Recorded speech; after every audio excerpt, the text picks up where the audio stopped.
I am originally from Argentina and have been writing letters back and forth with a boy from the United States for about 13 years now. When I was younger, our school received letters from a class in America and we sent some back. Barely anyone in my class got sent more than one, but my partner and I kept sending letters and did for about 3 years. Then we started sending emails, but we also kept sending regular written letters. More time passed and we added each other on WhatsApp and chatted more. So over time it went from monthly at best because of slow mail to weekly to daily. We have video chatted here and there, and it's weird because we have dated other people in this time, but I've never been able to be serious with anyone because I want my first everything to be with him. We used to voice call almost every day on my walk back from class because it lined up with his commute from work. But then he got into a relationship and the pandemic he didn't commute and couldn't talk to me as much with a girlfriend. He is single now. My problem is he definitely views me as a little sister. Argentinian school programs are very long versus the USA, and he graduated early because of advanced classes before uni, so I have been a student for a long time compared to him. He also lives a very different life than me. He runs every morning, goes to the gym a lot, is a tall and strong person with high activity and a lot of friends. I am very frail from a muscle disease I got when I was younger and did physical therapy for a long time to be able to walk and now run a little but not much. I am like 168 centimeters and 50 kilograms, so I look weak. I lost many of my friends when I got sick and am much quieter. I know his exes have been fit gym girls and very outgoing. My employer had an opportunity to work on site in New York City, and I applied for it and got it. I moved like a week ago and am in company supplied housing for the next 6 months. I want to meet him in person for the first time and tell him how I feel, but I am very afraid he won't feel the same. I never told him about it or that I'm here, but we always talk about how he should visit me or I should visit him and how he'd show me the city. I want to just visit his apartment like in the telenovelas, but I know that is awkward. He bought a really nice apartment during the lockdowns and I often joked I would like to see it in person and he always said to stop by, and it was funny because I obviously couldn't being so far away, but now it is a subway away. I think it is worth taking the chance and risking our friendship because I don't feel like I can move on with my life without at least trying.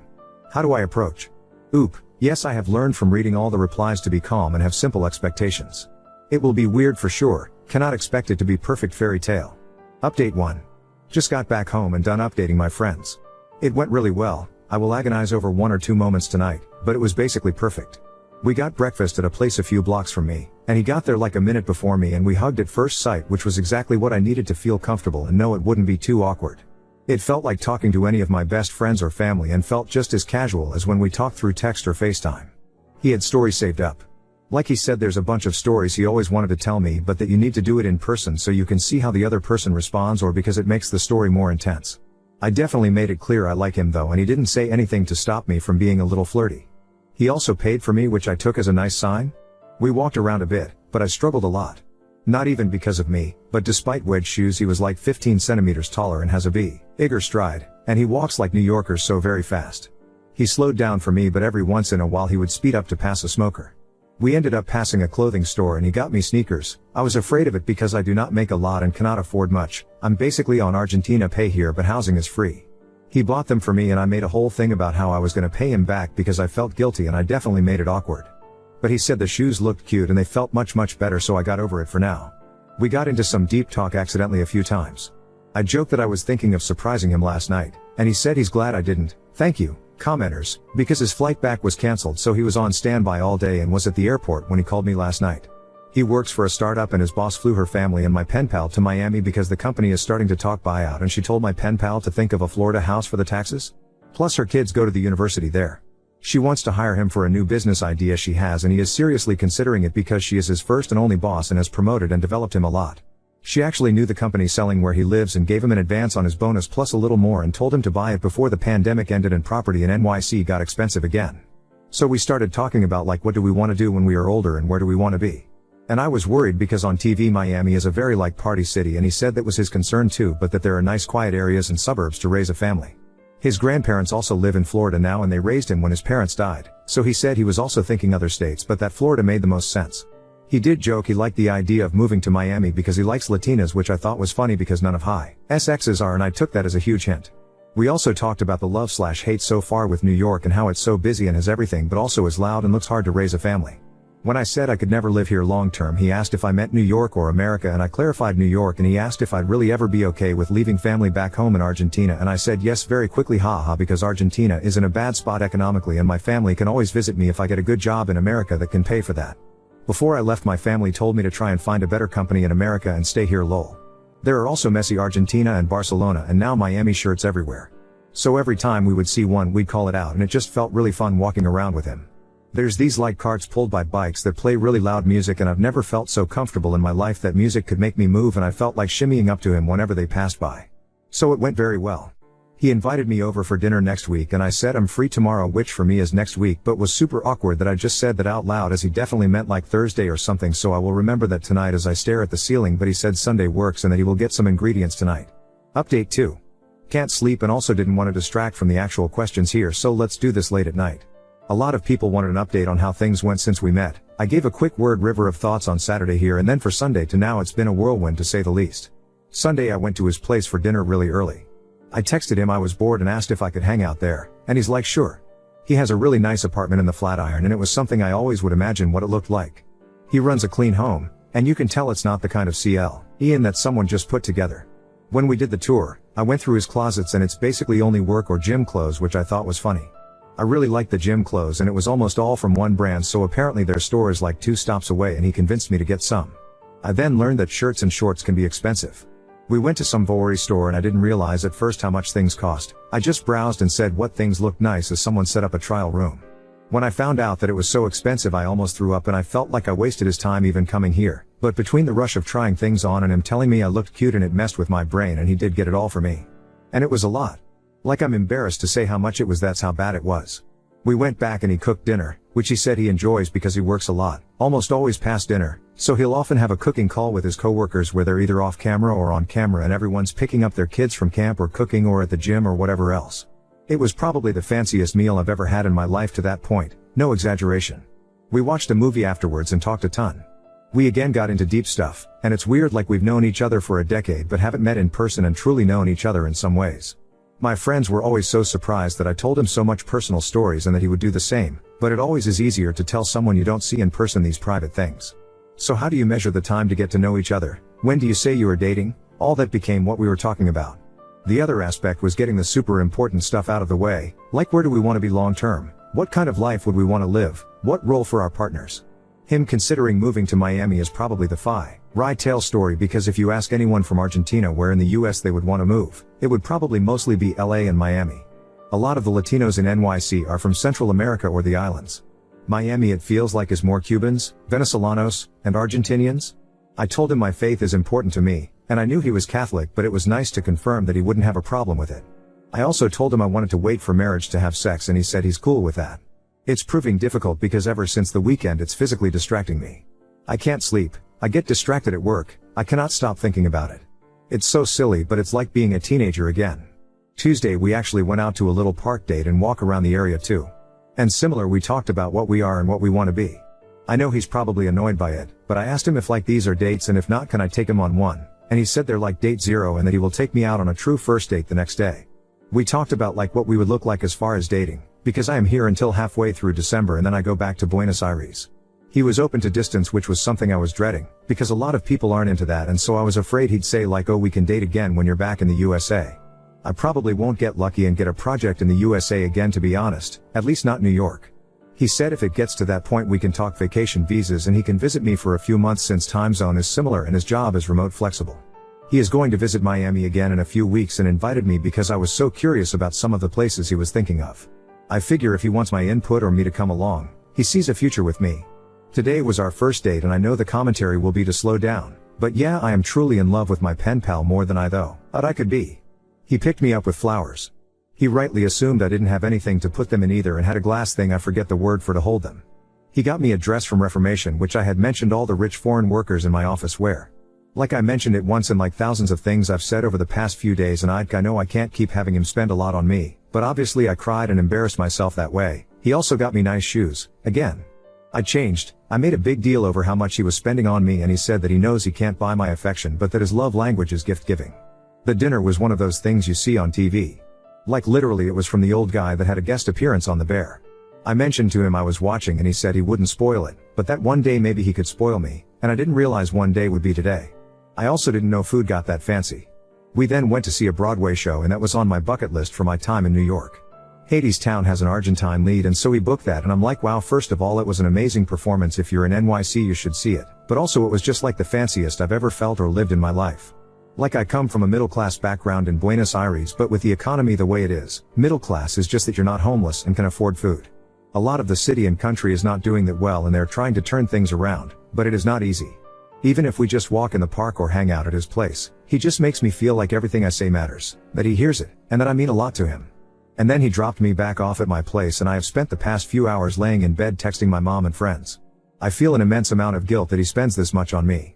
Like I even asked him if he does this for all the girls he dates, and he says no way, it's not good dating in NYC, and that he usually does coffee or lunch dates at most. It makes me feel so special, and I was telling my mom and she said that if it works out, one day we will have kids and it won't matter what happens, that he will owe me because that is not easy. When my dad called me the other day, he said that it's because I am in his city. If we met in a neutral city or in BA, he would hopefully be as generous, but I would feel more in control. I don't know if I want to though. I know if he visits BA, I would want to show him around and everything. But I like clinging to him sometimes and letting him lead. I will eventually post a follow-up question because there's so much I don't know how to wrap my mind around. Like if I do try and follow to Miami on a visa, it won't be a work one, so I'll not be allowed to make money and I'd be entirely dependent on him, and that makes me feel guiltier. If he visits me, will I actually feel more in control? Do I want or need to? Or am I okay with things if he is okay with it? I also need like sedatives. I don't know how to get urges out of my mind because I never really had to deal with them when I was younger. Even with past boyfriends we didn't do anything more than kiss, and I never felt like I wanted to have sex with them all too much. Also, his boss is like a 50-year-old lady with kids in college who he admits is like a mother figure for him. She actually turned down his application when he first applied to his company, but when the person they selected backed out, they came back to him even though he was a fresh grad and inexperienced. She's been a corporate finance leader for years and is CFO there. She helped him buy his apartment, wants to start a business and hire him in Miami, and has invited him out to vacations. He thinks it's because she knows he doesn't have family and would otherwise spend Christmas and stuff alone. I don't mean to imply there's anything inappropriate there, I really don't think there is, but I am jealous of her as she's super smart and successful, and of him because he has a mentor that pushes him every day while I do not, and I don't think any of my peers do. I also have in the back of my mind, like, why wouldn't he just date someone like himself, someone super ambitious and similar to one of the leaders I work with? Wouldn't he make a lot more combined income and be more comfortable and be able to be fancy every day versus every once in a while? Her husband is also in finance and makes a lot, like he could have that? Why date an Argentinian architect who doesn't want to work for the Gensler or Acom type companies where you can actually make good money? Now on to the next update. Husband shares hotel room with mystery woman during bowling trip, leaving wife feeling upset and suspicious about the cheating affair. My 36F husband, 42 male, is currently in Las Vegas for a national bowling tournament. He is there with his mom and her friends/folks from their bowling league. He is an avid bowler, bowls in a Tuesday night league, often in state tournaments and sometimes in national tournaments. Typically I go with and sometimes bowl myself. This year, we decided I would not go, but stay home with our 3 boys, ages 4, 8, 10, due to heat and smoke in Vegas in July. My husband and I have been married for 11 years. This is his second marriage. His first marriage failed because he walked in on his wife cheating on him with another man. I have never, not once, thought that he would ever be intimate with another woman while he was with me. He's just not that type. So, onto this trip. Typically when he goes on a trip without me, at least one a year given my job and time off requirements, he stays in a hotel room with his mom or our boys. 3 nights ago, I was on FaceTime with him while he was in his hotel room. It was really nice and he was talking about possibly taking a nap for lack of sleep. I asked if he had his room to himself, a cause that would have been awesome, and he said oh no? Is sharing with me. I asked him who that was, and he said something, I don't remember, aside from she. I said wait what? And then he went on to explain that he was supposed to share the room with his mom's boyfriend, but plans changed and now he is sharing the room with another woman on the trip. He told me that I played cornhole with her last month at a get-together. I reminded him who I had played cornhole with, him and a girl, but not one with the name he was giving me. I have no idea who this woman is, at which point he got very confused. He did not understand why I was upset or frustrated, so I dropped it because I did not want to deter from his time and his bowling. I know I should have asked how he would have felt if the roles were reversed, but I didn't. Partly because I didn't want to fight, we hardly ever fight, while the kids were up, and partly because I didn't want to hear him chalk it up to my imagination. I have hardly slept since that night, and my dreams have been chock full of worst case scenarios, and still I have not really brought it up again. There have been a few occasions in which he has talked about taking naps and how lame he is in Vegas.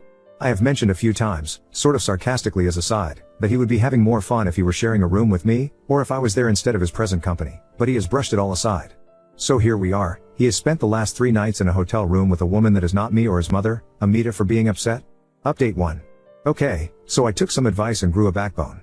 I texted him a little while ago instead of waiting until he got home. He and our boys are leaving for another trip tomorrow morning, I could not get the time off of work, so I wanted to make sure we had the conversation fully before he left again.